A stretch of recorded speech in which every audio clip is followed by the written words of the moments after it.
শিক্ষার্থীদের তোপের মুখে আসিফ নজরুল, শুনলেন ভুয়া ভুয়া দুধ্বনি।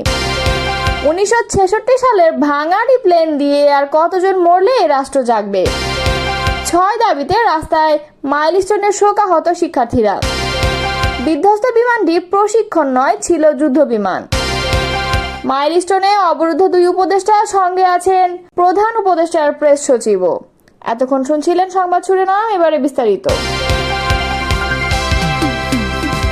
রাজধানীর উত্তরায় মাইলস্টোন স্কুল অ্যান্ড কলেজে গিয়ে তোপের মুখে পড়েছেন আইন উপদেষ্টা ডক্টর আসিফ নজরুল ও শিক্ষা উপদেষ্টা অধ্যাপক ডক্টর চৌধুরী রফিকুল আবরার। মঙ্গলবার সকালে সেখানে পরিদর্শনে গিয়ে তোপের মুখে পড়েন তারা। এ সময় শিক্ষার্থীদের ভুয়া ভুয়া স্লোগান দিতে দেখা যায়। প্রসঙ্গত, সোমবার দুপুর 1টার পর রাজধানীর উত্তরায় দুর্ঘটনায় পড়ে বাংলাদেশ বিমান বাহিনীর একটি প্রশিক্ষণ বিমানটি উত্তরার মাইলস্টোন স্কুল অ্যান্ড কলেজের একটি ভবনে গিয়ে পড়ে এবং বিধ্বস্ত হয়। সঙ্গে সঙ্গে বিমান ও স্কুল ভবনটিতে আগুন ধরে যায়। যে ভবনে এটি বিধ্বস্ত হয় সেখানে বহু স্কুল পর্যায়ে শিক্ষার্থী ছিল, যাদের বেশিরভাগই হতাহত হয়েছে। দুর্ঘটনার পরপর উদ্ধার অভিযান শুরু করে ফায়ার সার্ভিস। উত্তরা সহ আশেপাশের 8টি ইউনিট ঘটনাস্থলে গিয়ে আগুন নিয়ন্ত্রণে আনে এবং হতাহতদের উদ্ধার করা শুরু করে। পরে উদ্ধার অভিযানে যোগ দেয় বিজিবি ও সেনাবাহিনী। বিমান বাহিনীর হেলিকপ্টারে করে হতাহতদের হাসপাতালে নেওয়া হয়। এ বিমান দুর্ঘটনায় শেষ খবর পাওয়া পর্যন্ত মঙ্গলবার সকাল 8টা নিহতের সংখ্যা বেড়ে দাঁড়ালো 27 জন এবং বিভিন্ন হাসপাতালে চিকিৎসাধীন রয়েছেন 78 জন। মাইলস্টোন স্কুল অ্যান্ড কলেজে অবরুদ্ধ অবস্থায় আছেন আইন উপদেষ্টা আসিফ নজরুল এবং শিক্ষা উপদেষ্টা অধ্যাপক ডক্টর CR আবরার। তাদের সঙ্গে রয়েছেন প্রধান উপদেষ্টার প্রেস সচিব শফিকুল আলম। প্রতিবেদনে বিবিসি বাংলা জানিয়েছে, মঙ্গলবার সকাল 10:30টার কিছু সময় পরে 2 উপদেষ্টা যান মাইলস্টোন স্কুল অ্যান্ড কলেজে বিমান বিধ্বস্ত হওয়ার ঘটনাস্থলে পরিদর্শন করতে। তখনই তারা শিক্ষার্থীদের তোপের মুখে পড়েন। শিক্ষার্থীরা তাদেরকে ভুয়া ভুয়া স্লোগান দিতে শুরু করে। নাম প্রকাশে অনিচ্ছুক একজন শিক্ষার্থী বলেন, নিহতদের প্রকৃত সংখ্যা নিয়ে একটি স্পষ্ট বক্তব্য দেওয়ার কথা ছিল উপদেষ্টাদের, কিন্তু তারা পারেননি। সেনা সদস্যদের নির্যাতন এবং আমাদের ছাত্র শিক্ষকদের সঙ্গে দুর্ব্যবহারের বিষয়েও কোনো জোরালো অবস্থান তারা নেয়নি। এজন্য আমরা তাদের ঘেরাও করেছি।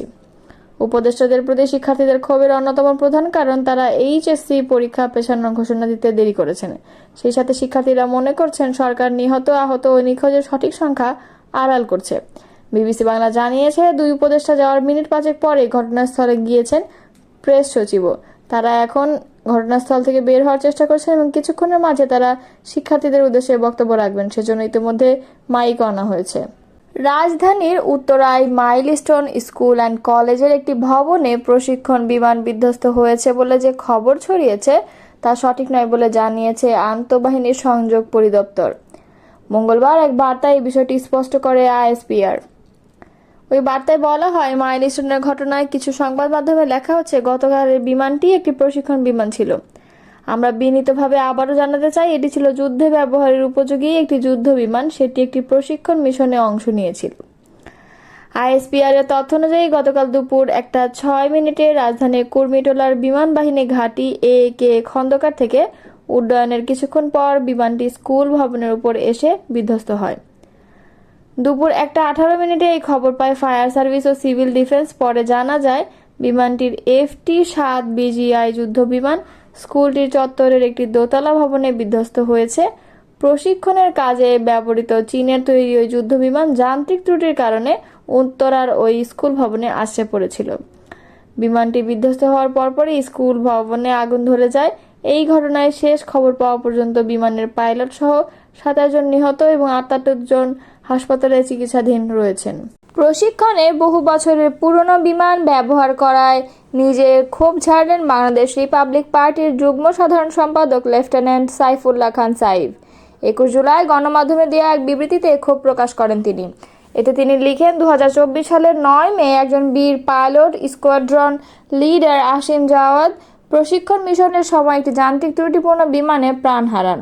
শেষ মুহূর্তে তিনি নিজেকে না বাঁচিয়ে জনবহুল এলাকা থেকে বিমানের গতি ঘুরিয়ে দেন, বেঁচে যায় বহু প্রাণ। আজ আবার একই দৃশ্য। ফ্লাইট লেফটেন্যান্ট তৌকির ইসলাম সাগরও প্রাণ হারালেন অন্য একটি যান্ত্রিকভাবে ব্যর্থ বিমানে। ভিন্ন নাম, ভিন্ন তারিখ, কিন্তু গল্পটা একই। একজন দক্ষ, সাহসী, ব্রিলিয়ান্ট পাইলট আর ফিরে এলেন না। তিনি লেখেন, প্রশ্ন উঠেছে 1966 সালের চাইনিজ রেপ্লিকা বিমান দিয়ে কি আমরা এখনও পাইলটদের প্রশিক্ষণ দেব? প্রতিটি প্রশিক্ষণ যদি হয় মৃত্যুর জোয়া, তবে কি এটা কেবল দুর্ঘটনা না রাষ্ট্রীয় অবহেলা? বিবৃতিতে আরও লেখেন, এটা কি কেবল যান্ত্রিক ত্রুটি, নাকি বাজেট প্রণয়ন ও বরাদ্দের সিদ্ধান্ত গ্রহণকারীদের দায়, নাকি প্রতিবার ক্যামেরার সামনে গিয়ে কিছু সহানুভূতিপূর্ণ কথা বলেই দায় সেরে ফেলার সংস্কৃতি? এতে আরও বলা হয়, বাংলাদেশের আকাশে এখনও উড়ছে 70 দশকের প্লেন, যেগুলো আধুনিক যুদ্ধক্ষেত্রে অচল তো বটেই, প্রশিক্ষণে অযোগ্য। বিশ্বের অনেক দেশ এইসব বিমান 20-30 বছর আগে রিসাইক্লিং কারখানায় পাঠিয়ে দিয়েছে, কিন্তু আমরা এখনও আমাদের প্রতিভাবান, অনুপ্রাণিত, উদ্যমী তরুণ পাইলটদের হাতে তুলে দিচ্ছি সেই ভাঙাড়ি প্লেন। এর নাম উন্নয়ন নয়, এর নাম আত্মঘাতী অবহেলা। বাংলাদেশ রিপাবলিক পার্টির এই নেতা লেখেন, একজন পাইলট তৈরি করতে লাগে কোটি কোটি টাকা, বছর বছর সময়, শারীরিক ও মানসিক দৃঢ়তা এবং জাতির সেরা মেধা। আর আপনি সেই প্রাণটা ঝুঁকির মুখে ঠেলে দিচ্ছেন স্রেফ বাজেটের কারসাজি আর দায় এড়ানোর সংস্কৃতির কারণে। এই মৃত্যুর দায় কোনো মেইনটেনেন্স টিম বা মরিচা ধরা যন্ত্রাংশের নয়। এই দায় সেসব মানুষের যারা সিদ্ধান্ত নেন, বরাদ্দ দেন এবং তদারকি করেন আর প্রতিবার চুপ থাকেন। আমরা জানি আজও আপনারা হাসপাতালে যাবেন, কিছু সহানুভূতি জানাবেন, ক্যামেরার সামনে দাঁড়িয়ে বলবেন ব্যথিত, গভীরভাবে শোকাহত, পরিবারকে সামান্য অনুদান দেওয়া হবে, তারপর সব আগের মতো চলবে। আরও একটি টেন্ডার হবে, পুরনো প্লেন কেনার নামে আরও কিছু জীবনের ঝুঁকির মুখে ঠেলে দেওয়া হবে।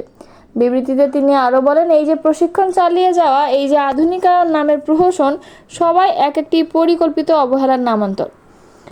এই মুহূর্তে আমাদের দরকার সত্যিকারের জবাবদিহিতা, প্রতিরক্ষা বাজেটের বাস্তবায়ন ও কার্যকারিতার পূর্ণ অডিট। সবচেয়ে বড় কথা, প্রতিরক্ষা বাহিনীর প্রকৃত উন্নয়নে অবিলম্বে বিনিয়োগ।